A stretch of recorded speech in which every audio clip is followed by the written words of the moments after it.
Hi, I'm your host, Brent. Welcome to the Climate Guru, where we discuss pressing environmental issues, including with leading experts.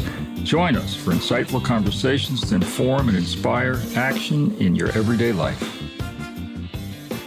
Hi, this is Brent, Climate Guru, and we're very excited today to welcome a very special guest, an activist, Zimyl Adler, who is presently with Friends of the Earth and very involved with he's a senior forest, land, and climate finance policy advocate. That's quite a mouthful. Zimyl's got a lot going on, and we're very excited to have you here, a very special guest. You just got back from COP30 in the mouth of the Amazon River.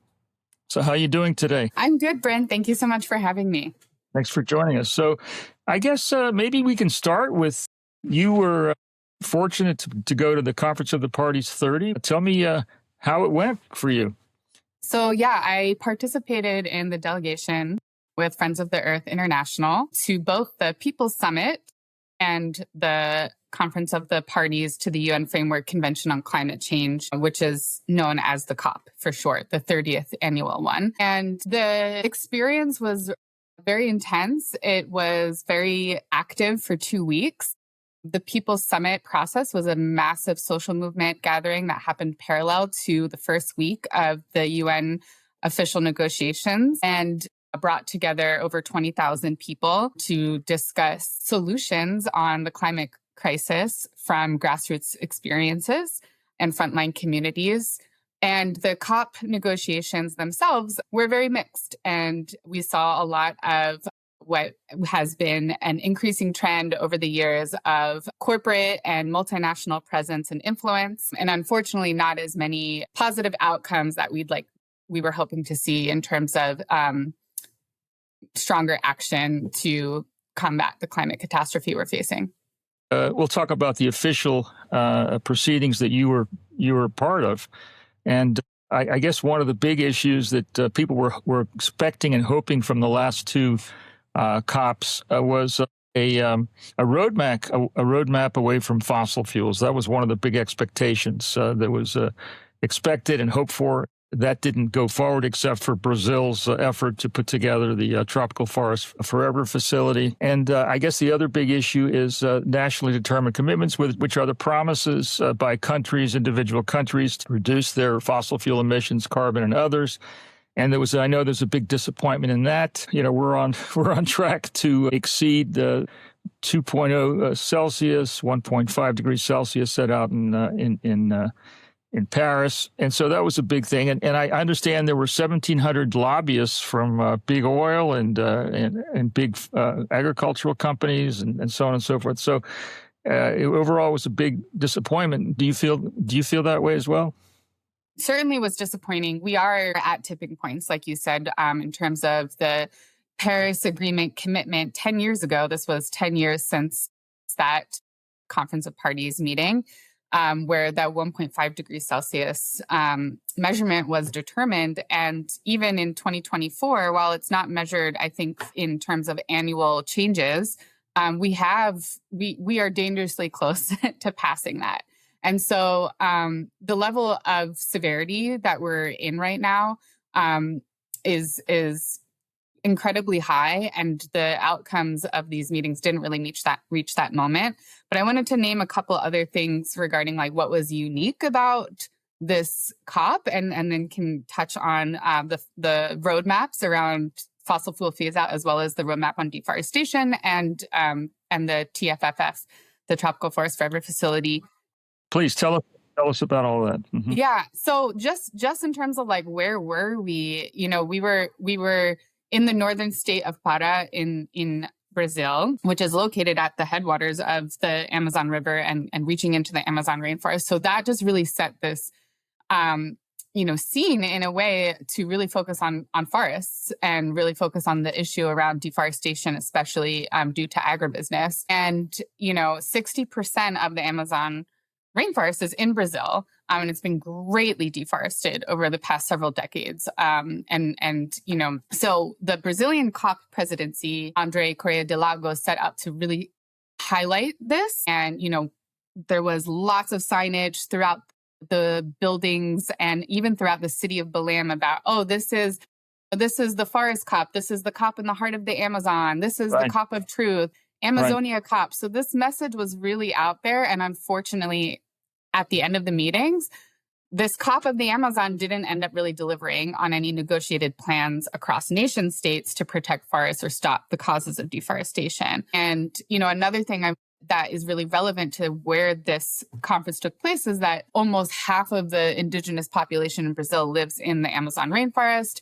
And, there's a huge organized presence of indigenous peoples in Brazil. So something that was really important is that this year, there was more indigenous peoples present at the COP than ever before. And I think that is a milestone in advancing indigenous people's rights as like a very non-negotiable means to secure full participation in decision-making processes. But at the same time, many indigenous communities in Brazil noted that this inclusion did not go far enough. Their voices, knowledge, experience, and leadership weren't recognized. And like you mentioned, we have to contrast that with the, well over 1,600 lobbyists from the fossil fuel industry. And that's like 1 in 25 people that were at the conference. And then also, like you mentioned, over 300 lobbyists just from agribusiness companies. And a quarter of those agribusiness lobbyists were actually on party delegations, including that of Brazil. So I think this raises a lot of questions about accountability inside of the negotiation process itself. And I think, it really set a stark contrast on what actually ended up happening.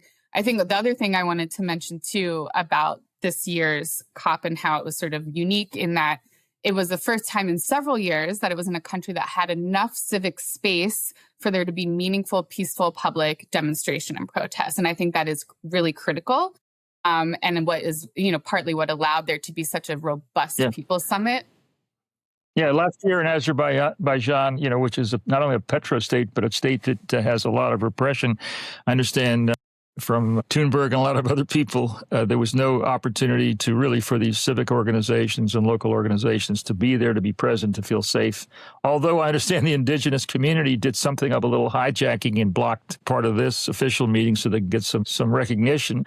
And can you touch on the importance of indigenous communities as a agent to really preserve nature and forest spaces? They have an enormous presence because they have a traditional knowledge and background living in these natural areas, and they're critical in preserving the space. Basically, we have to remember that indigenous people have been stewarding, and we're talking about forests and land for thousands of years. There's incredible amount of knowledge, very local-based knowledge on how to do that well and how to preserve forests and make sure that ecosystems are healthy and in balance. And I mean, when, forests are like the lungs of the earth, many people have said about as a metaphor for the Amazon itself. And, they store carbon, and they're really critical for cooling the planet. And so it is so essential that we ensure that indigenous peoples have access to protecting and living in their indigenous territories to protect forests from further encroachment and deforestation and creating soy plantations and cattle ranches. And land rights are a climate justice issue.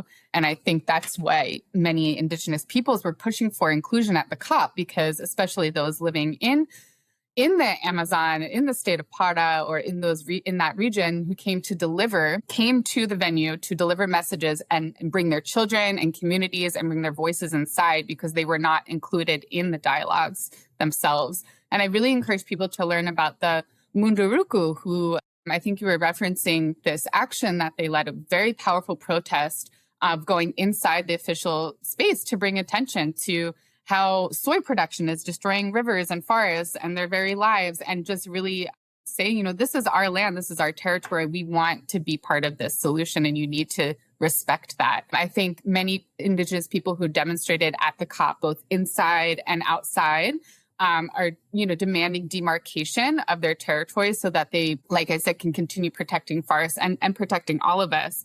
And I think the very celebrated outcome that you mentioned of the Brazilian government demarcating 10 more indigenous lands in Brazil, in addition to what I understand was 11 others that were announced the previous year, that's important.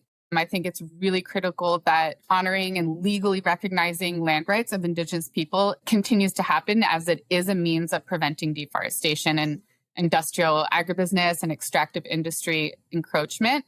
And there's evidence. Yeah, the gold mining on their lands, encroachment is especially disruptive, especially with the use of, I guess, dangerous chemicals that are used. And let me ask you this. I mean, it's good that they're recognizing the importance of Indigenous communities and in preserving natural areas. What institutions or vehicles are being created, if any, so that we can learn from Indigenous communities how to protect forests and other natural? Is there any kind of a process or educational effort so we can learn from them in a formal way? That's a great question. What I can say to that is, there are a lot of processes that need to be stronger in including Indigenous leadership in the entire decision-making and governance process. And I think that's actually one of the major concerns with the Tropical Forest Forever facility, which I'd love to get into, because I think that, there's been a lot of criticism about how this will be effective and how money will actually reach Indigenous peoples. But there's a lot of initiatives that are oriented towards securing land tenure rights and really learning from communities on how to effectuate that. But I think something that is really, really, really important is to recognize that hardly any climate finance is actually reaching Indigenous people as these guardians of the forest and of land and really of our ecosystems. And that really needs to change, because money is out there, and it has to actually get into the hands of people who've protected forests for generations. And that's unfortunately not what we're seeing with initiatives that are coming out of these negotiations, even outside of the official text. But all these other initiatives that were launched, many of them are referencing the importance of securing land tenure and land rights, but not necessarily ensuring that finance is directly getting to these communities to enact these protections, or necessarily including their leadership in how they're constructed and who's making decisions and that kind of thing. So I think that's a major concern. If I understand what happened was the Tropical Forest Forever facility, which is really launched by Brazil. Then I think you had Germany and Holland and many other countries that joined it. The goal was $25 billion. And I think to date, they have 6 or 7 billion raised, and they're hopeful for more, but 20% was guaranteed for Indigenous communities. And a lot of people said that's not enough, but that we understand that will go to them. And as this fund grows, that will go to them. Well, see, that's a question. I think that actually we're not certain exactly how that will play out. One thing, so the Tropical Forest Forever facility, the TFFF, was announced nearly a year before. It was advanced in the Leader Summit pre-COP. So it's not a negotiated decision, as you've mentioned. Right. And really, it is a market-based financial mechanism. Right. And it's prioritizing profit first and foremost to investors. Once that profit is paid to the investors, then it pays back the sponsor governments that have been put their money into this bond fund for investors. And then, if criteria is reached, then money flows to the designated tropical forest countries that meet those criteria for curbing deforestation. And then only a portion of that, 20% of that, ends up going into forest communities. The 80% that those countries may receive is directed by the national government to go into particular conservation-related programs, which could also raise some concerns. Yeah, so it's like basically a blended finance approach is what some people like to call it. It's taking public finance, which is the money that is coming from these, quote, donor governments, right? And that was the money that was raised during the COP. And then it's using private finance. So these investors, investment managers and institutions to basically then buy up bonds and from this pool of funds of donor money, which is basically de-risking their investments. And they are then making profit off of that money flowing out into the countries that will receive funds if they meet the criteria. So basically, the goal is to generate higher returns for private investors And I think that complicates the effectiveness, actually achieving deforestation goals, because it's entrenching it in the inequities of the global financial system. Basically, much of the money that the TFFF is set up to make is coming from emerging economies' debt servicing. So returns on investments are made through the debt payments of countries in the global south, and higher income countries' historic responsibility for climate and deforestation crisis is now then shifted onto low and middle income countries. So tropical forest countries in the global south are now burdened with generating profits for financial institutions in the global north that have historically funded the deforestation crisis. So, a lot of organizations were a part of a coalition, the Forest and Finance Coalition. Others have been really investigating the details of the TFFF to be able to understand exactly how the money's flowing and how this works, and showing that banks and investors, recent research shows that banks and investors have poured $429 billion into industries that drive deforestation. And that's only since the Paris Agreement was signed in 2015.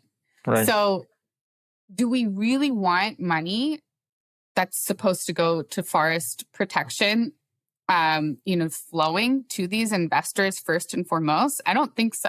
I think it sends a signal that, okay, actually, it's worth investing in forest protection and to direct finance to Indigenous peoples and to their territories. But unless banks and investors and governments also commit to stop financing deforestation, we're not actually addressing the root problem. It's like a lot of those offsetting schemes. You can put money over here and invest in some type of renewable technology. Meanwhile, you can continue doing what you're doing, pouring money into environmental destruction.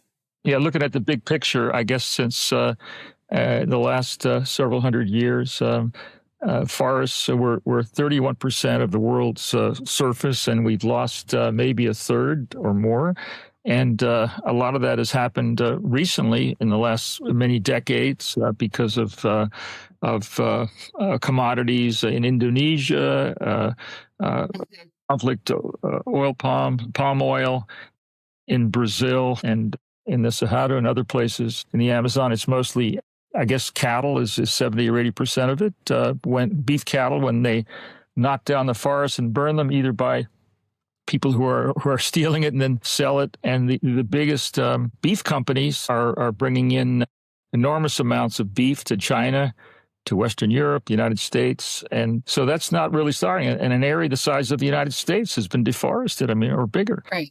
So you're saying, on the one hand, we're paying some homage and lip service to helping these communities and doing something. But the big picture is that central banks and private bond investors and other investment companies, whether it be, the Harvard pension fund, are continuing the enormous deforestation and profitability by these private companies. Yeah, that's right. Nearly 20% of the Brazilian Amazon has been deforested. And we've seen extreme fires threatening forests there the past few years due to climate change and illegal logging landscape as well. And like you said, the biggest drivers of this in Brazil are soy and cattle ranches for beef. So Brazil is, I heard, between 17, 18% deforested, and they say a tipping point could be 25% when Brazil could turn into savannas because it has its own unique internal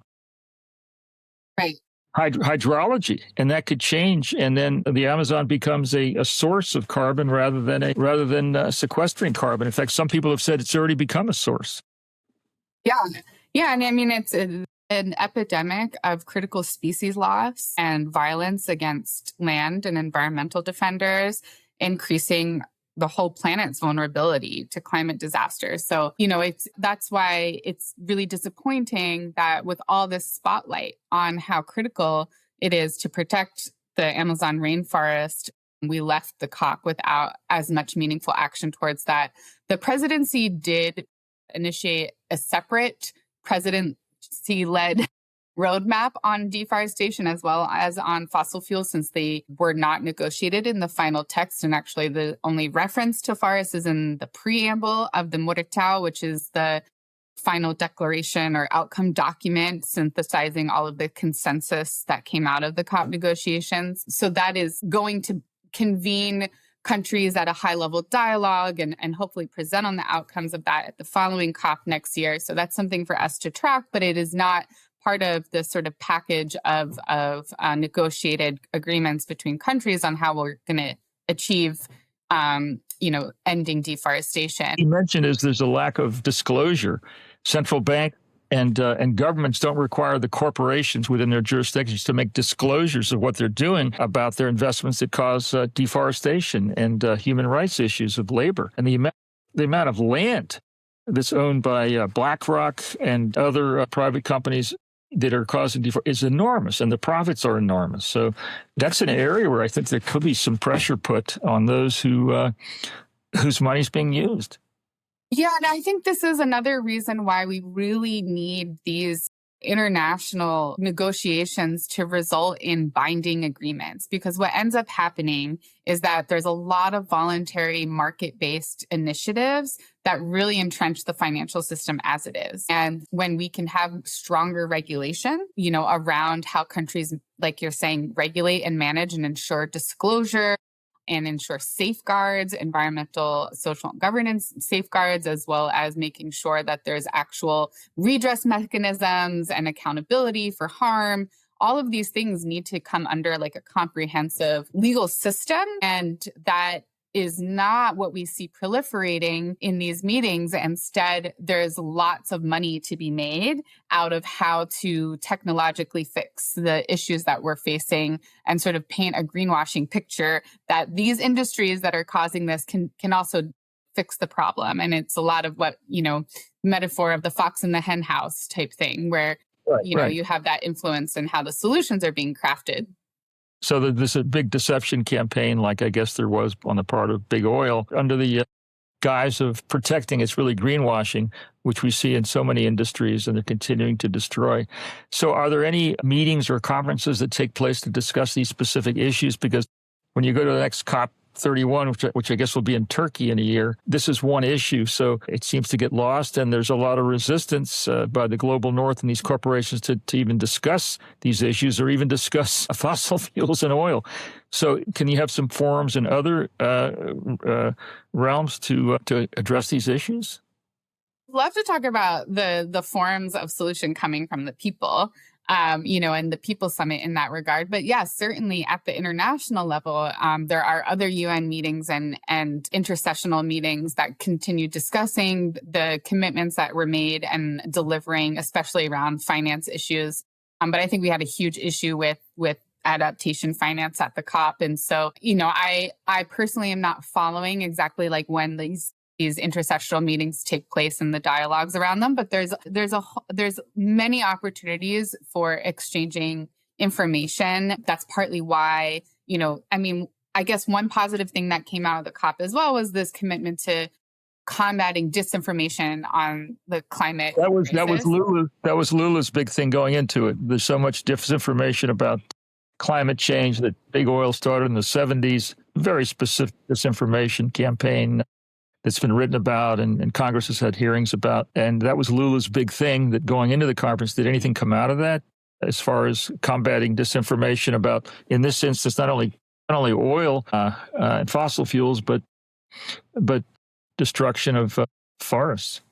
Yeah, well, because it was named in the final text that it is critically important to combat the disinformation. I forget exactly how it was worded in the text, but that makes a very strong signal that like we can't have sort of hidden lies around anymore around the impacts that fossil fuel industry and other industries, extractive industries, are causing. But I think something that is concerning alongside of that is that at the beginning of this, we were talking about, you mentioned the nationally determined contributions, these NDCs that every country that is part of the UNFCCC is to deliver on. These nationally determined contributions, which are these action plans that countries put out in order to, describe what they're going to do to reduce greenhouse gas emissions. Many of them were not even submitted. So in terms of the exchange of information, and the way in which, in between these dialogues and meetings, countries can exchange on best practices. Like, we need the transparency of countries who are actually demonstrating their efforts to reduce greenhouse gas emissions. And we also need to ensure that in these conversations leading up to the next big COP, that the adaptation finance, continues to be pushed for, because global North and developed countries have very much, tried to avoid contributing their fair share, which is, a term that's often used for the historical harm caused. And unfortunately, the COP ended with a unclear amount of how much financing was going to flow to countries on the front lines of the climate crisis. Right. The nationally determined contributions, of course, for those who don't follow the lingo, is the amount that different countries promise to reduce their fossil fuel emissions. But the Paris Agreement, I understand, requires that they make those reportings and make those promises, but there's no actual mechanism to enforce them. And I'm wondering whether the United States' absence from this and Trump's war on fighting climate change has had any influence, in your opinion, on the way this came out. But I do understand there was a big group of governors from the United States and mayors and other organizations that are trying to make up for that absence. Yeah, well, I mean, I think in some ways the lack of U.S. presence may have contributed to some things moving forward. But I will say that, the United States and just actually the announcement that was made end of day yesterday about Trump pulling out a very long list of international organizations and commitments, included the UNFCCC, included a lot of UN bodies. This is a withdrawal of funding. The impact on that is actually significant, and I'm sure there will be reports on exactly like what the numbers are and things like that. But, the lack of U.S. support financially towards these climate change initiatives and financing that is a major cause of concern. And in addition, I mean, Trump is so anti-climate that it's very clear that the U.S. Is creating a narrative that it's not in American interest to be concerned about the future of our planet. And the lack of participation in these meetings and processes and contributing funding. Isn't there a 1 year lag from the time we announce our withdrawal? I mean, I know there was under the Paris Agreement, but isn't there a 1 year lag from the announcement to actual withdrawal? And since our participation required congressional approval and it was approved, I guess there'll be some obstacles there if Congress doesn't agree to step back and to remove. Because I think there was overwhelming support some decades ago by Congress to be involved in these organizations to fight climate change. Yeah, that's something I look forward to watching and seeing. And I think it also is why the parallel process that happened in Belém outside of the COP, outside of the Blue Zone, which is, the official negotiation space, was so critical, because this is the moment we're living in where so many of our leaders are backtracking, are bending to industry interests, their pockets are being lined by industry interests. And so we really have to, seriously focus on solutions coming from communities that are actually working together to protect each other from the disasters that we're experiencing due to the climate. Tell me about some of the main activities of the parallel agreement by community organizations that you participated both in the official and the parallel community organizations that took place outside the Blue Zone. And Sure.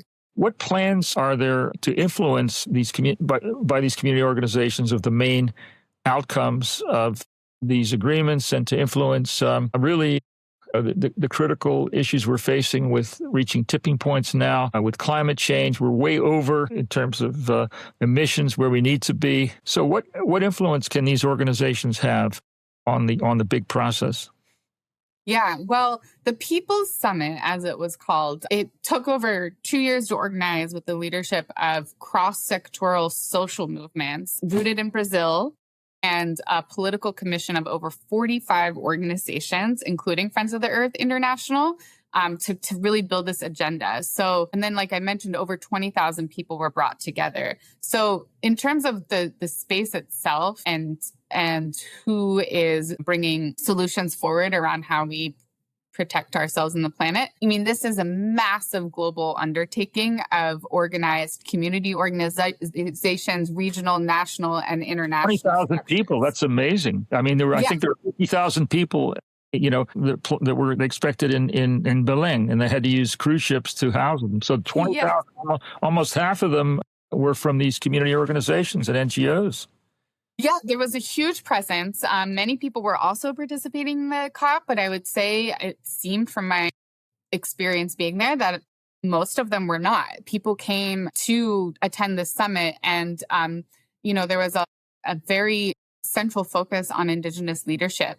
In this movement, it was an enormous honor and privilege to get to hear directly from so many Indigenous leaders across the Amazon, not just in Brazil, but in the other countries that the Amazon is a part of, as well as across Latin America, Asia, Africa, and all over the world. And, basically the principles of this space were around people's multilateralism, around international solidarity, and really building power.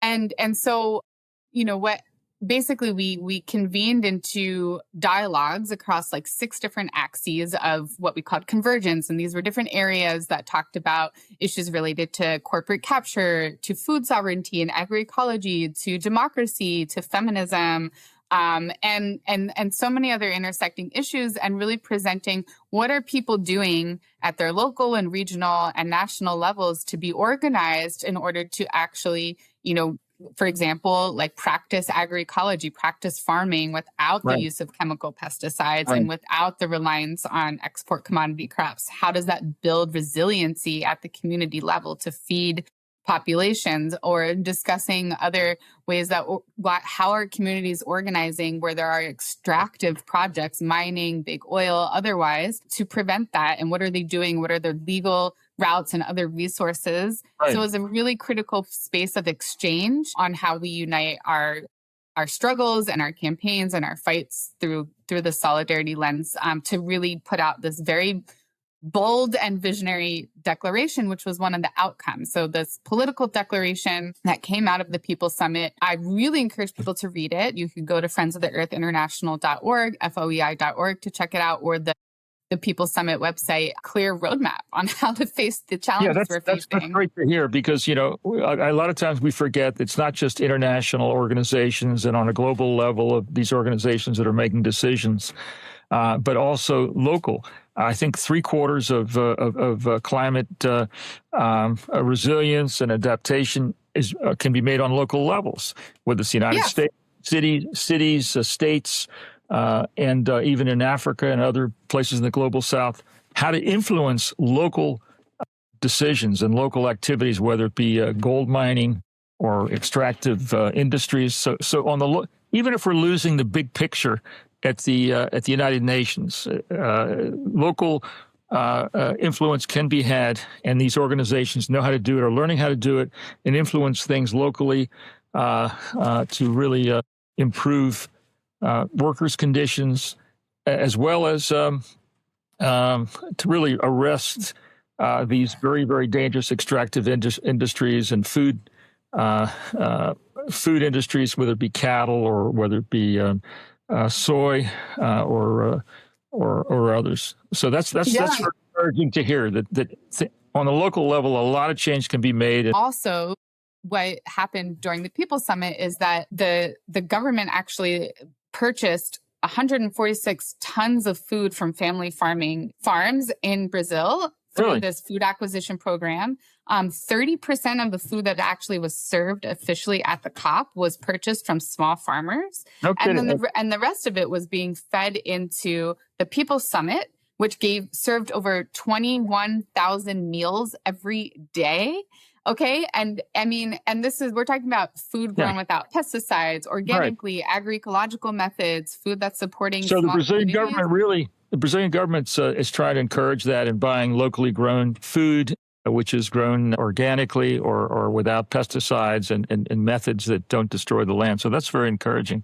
Yeah, it was encouraging to see that this can happen at scale. And I think there's a lot more to be done. And I think the Brazilian government is certainly trying to back these initiatives around ensuring that land tenure is recognized and ensuring that, there is support at certain state levels for small farmers. And there's definitely much more that needs to be done.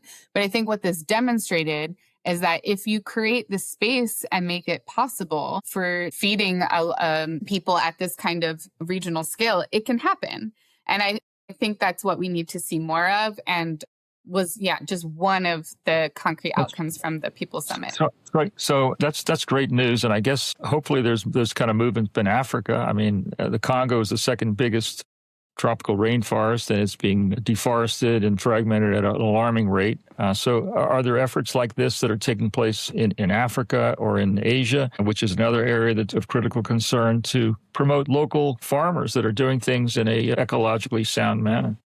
Yes, absolutely. Across the world, we are seeing many, many examples of communities at the municipal level pushing for, government support to practice agroecological farming or to support a food supply chain that is more local and regional. And I think we need to see more of that. And that is where, again, just to connect it back to these international negotiations, that's why it's really important that we see public financing, government financing flowing into these types of solutions to have that meaningful support, instead of what we see more often, which is the same big food, big ag industries, being invested in, perpetuating these issues. So we can't lose sight of the fact that maybe 25% of global emissions come from food production, whether it be deforestation, production, or transport, or waste. So people don't realize that it's a big part of global emissions is from agriculture, not to mention waste. Yeah, it's a huge part of the climate crisis we face. Industrial agriculture causing, like you said, nearly a third of greenhouse gas emissions, and also something like 20% of greenhouse gas emissions are related to changes in land use as well, which is including, the way that deforestation is happening. So I think that, it's our food system is an enormous piece of the puzzle for us to figure out in terms of, how we address the climate crisis. And the good news is that we have a lot of solutions already, from small farmers and agroecologists and people who are upholding food sovereignty. And I think that was one of the most beautiful things I saw at the People Summit, is that demonstration. Wonderful. Well, that's a major important trend that's going in the right direction. And we're talking about organizations and people from across the globe that are engaged in this already and pushing it forward. So those are positive things, and happening maybe in spite of the influence of the major extractive industries and what's happening at COP30. And as we look forward to COP31 in Turkey, you guys have a lot to do to prepare for that, I guess, huh? I mean, I know that the Friends of the Earth International Organization and Federation will continue to be watching the outcomes of this COP and will be preparing. And I think also our Friends of the Earth US team is going to be additionally tracking some of these forest and finance related issues and initiatives to actually see how is the money flowing, who are the investors, and what companies are profiting, and what are communities saying and fighting for. Because I think at the end of the day, if we don't address the deforestation crisis through supporting land rights of Indigenous peoples and demarcation of their territories, we're not actually going to address any of the other climate crisis issues we face. And so, that's something that we need to keep pushing for. Well, that seems to be moving in the right direction at this conference, the recognition of Indigenous peoples, their knowledge in protecting areas. And I think a majority of protected areas are really held or controlled by Indigenous people, which we're starting to recognize even more than preserved areas, natural preserved areas. They're amazing how they preserve these. And the more we can get into their hands and the more that they control, that's the best preservation on the planet are coming from these communities. So that's all very encouraging that they're being recognized, not only in Brazil, but there's Indigenous people, of course, all over Latin America. And as you mentioned, India, I think, has a large number, and even China, I think, is the largest number of Indigenous people. So those are all good things. So you've got a lot of work between now and COP31, I guess, huh? Indeed. And I guess I'll just say, related to that too, I think something that we'll be, looking and others might be looking at in this interim period between then is with the Tropical Forest Forever facility, and how can that be improved to ensure that Indigenous people are actually part of the decision making, that bodies that are created around that, as well as changing the structure of how funds end up flowing to communities that are protecting forests. Wonderful. So wonderful. Yeah. We're so glad to see you involved and people like you and organizations like you making a very positive difference and changes when a lot of people feel discouraged and hopeless, which we all feel the way things are going. But there's good trends. There's such a great movement towards renewable energy across the world, which China's leading. Unfortunately, we're not leading in the United States. So and that's the world that we're going to inherit, and our children and grandchildren are going to inherit. So we have to make it as just and clean and healthy as possible. Yes, to that. Thank you so much, Zimyl, and we hope to see you again. And stay warm in Philly. Thank you. Enjoy Palm Springs. Thanks for tuning in to the Climate Guru podcast. Stay inspired, stay informed, and keep taking action for our planet's future. Until next time, and remember, together we can make a difference.